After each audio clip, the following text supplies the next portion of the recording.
Bonjour! Salut à tous, j'espère que vous allez bien. Je vous retrouve pour mon petit haul du mois de septembre. Donc pour vous montrer un peu mes derniers achats du mois de septembre qui a été très riche en achats. Donc je vais commencer par ma lecture du moment qui est donc une toute nouveauté. C'est Le Royaume de Emmanuel Carrère.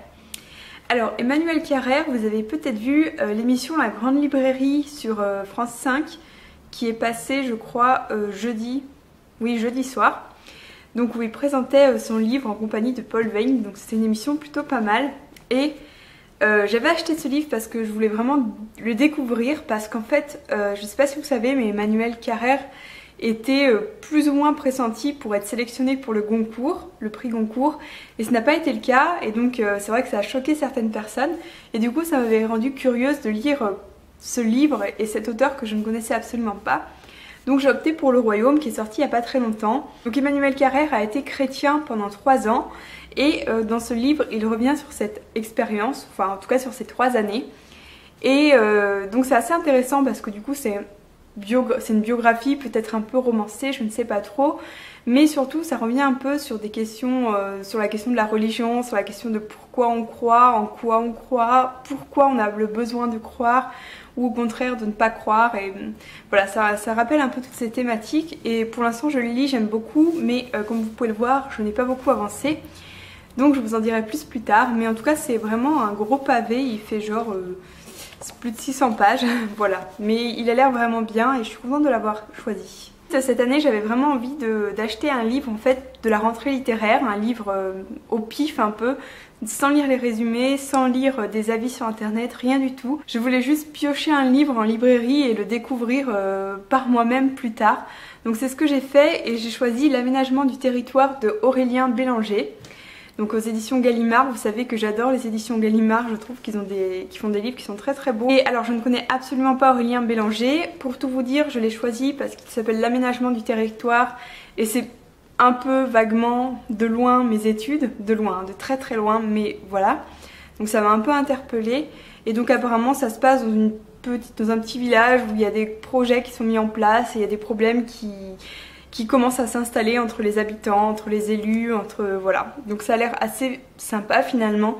Par contre je ne sais absolument pas à quoi m'attendre et j'ai fait le choix de ne surtout pas aller voir des avis sur internet pour vraiment ne pas me faire influencer en quoi que ce soit sur ce livre, mais le découvrir donc par moi-même. Récemment j'ai regardé une vidéo de Fiona, donc de la chaîne Pretty Books, dans lequel elle présentait un livre et elle le présentait avec vraiment beaucoup d'enthousiasme en disant que c'était un excellent livre. Donc ça m'a beaucoup intriguée parce que Fiona et moi on a souvent les mêmes goûts. Et il s'agissait de Indécent, donc de Colleen Hoover. Voilà. Alors ce livre, quand j'avais vu la couverture la première fois, je me suis dit je ne lirai jamais ce livre parce que je ne comprends pas pourquoi ils ont mis une chaise haute comme ça sur ce livre, enfin sur la couverture. Je trouve ça absolument ridicule, absolument... Enfin ça fait un peu vieux roman érotique, voilà, vieille pâle copie de 50 nuances ou d'un autre livre à la mode, etc. Donc en gros si je me fie à la couverture, je n'aurais absolument jamais acheté ce livre. Heureusement Fiona est passée par là. Et donc elle nous a dit dans sa vidéo qu'en fait ce livre c'était pas du tout ce à quoi on a l'impression qu'on doit s'attendre. En fait c'est plutôt un roman contemporain et pas vraiment érotique ni rien. C'est un roman très contemporain, elle a dit qu'il était vraiment excellent. Alors du coup ça m'a rendue hyper curieuse et comme quoi parfois il ne faut absolument pas se fier aux apparences extérieures d'un livre, mais voilà. Un roman qui m'a été conseillé par une copine blogueuse et booktubeuse, donc il s'agit de Tête de Litote, vous la connaissez peut-être, je ne sais pas, mais en tout cas c'est Tête de Litote, Cyrielle de son prénom, qui a dit que Lettre d'une inconnue de Stefan Zweig était un superbe roman. Donc du coup quand elle a dit ça, je me suis empressée de l'acheter parce qu'il coûte genre 1 €. C'est un tout petit livre et voilà, donc c'est Lettre d'une inconnue, je pense que vous devez connaître. Personnellement je ne l'ai jamais lu, mais j'ai lu beaucoup de livres de Stefan Zweig et notamment Le Monde d'hier, Mémoire d'un Européen, que j'avais absolument adoré.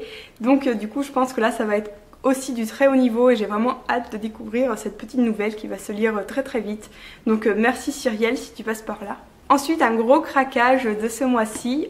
En début de mois il y a Sita de la chaîne Do Cats Eat Bats Je pense que vous la connaissez maintenant. Si vous ne la connaissez pas, il est encore temps de réparer cette erreur et d'aller vous abonner à sa chaîne. Donc Sita m'a gentiment donné une liste des livres qu'elle considère comme les livres qu'il faut absolument avoir lus, des livres géniaux qu'elle conseille à tout le monde, etc. Et parmi ces livres, il y avait un livre de Samantha Bailey que je n'ai absolument jamais lu.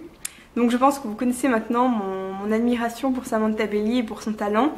Et du coup, quand elle m'a dit qu'il fallait absolument que je lise l'intégrale de Oraison, j'ai foncé. Voilà, c'est Oraison l'intégrale. Margot Liseuse en a parlé récemment aussi en disant que c'était très très bien. Donc j'ai vraiment hâte de découvrir ça, découvrir une auteure de science-fiction qui est française et jeune en plus, ça fait le combo gagnant on va dire. Et voilà, je fais confiance à Samantha Bailey pour que ce soit absolument excellent. Et voilà, je le découvrirai bientôt.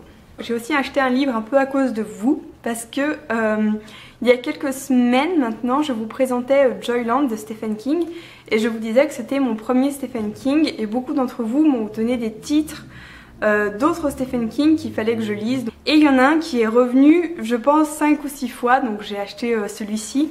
C'est 22-11-63, donc ce gros livre de Stephen King. Donc ça va être mon deuxième Stephen King. J'ai pas lu le résumé, donc je peux pas vous dire de quoi ça parle, et je veux pas lire le résumé parce que j'ai peur que voilà, qu'ils me disent des trucs que j'ai pas envie de savoir pour l'instant. Donc c'est pareil, c'est un gros pavé, hein, c'est genre, je sais pas, ouais, voilà, plus de 800 pages. Et enfin mon dernier achat, je pense que c'est un peu abusé, mais bon, je vais faire un peu la fille très mouton. Nos étoiles contraires, donc Nos étoiles contraires, bref.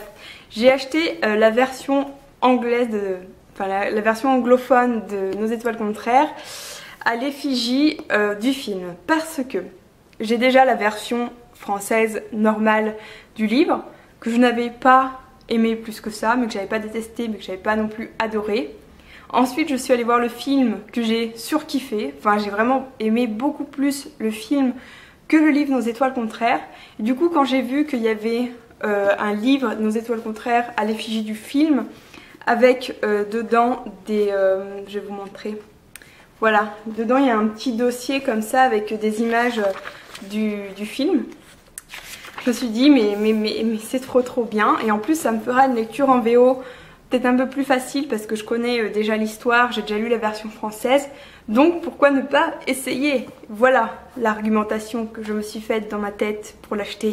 Voilà, ben vous savez tout désormais, je vous ai tout montré, mes derniers achats.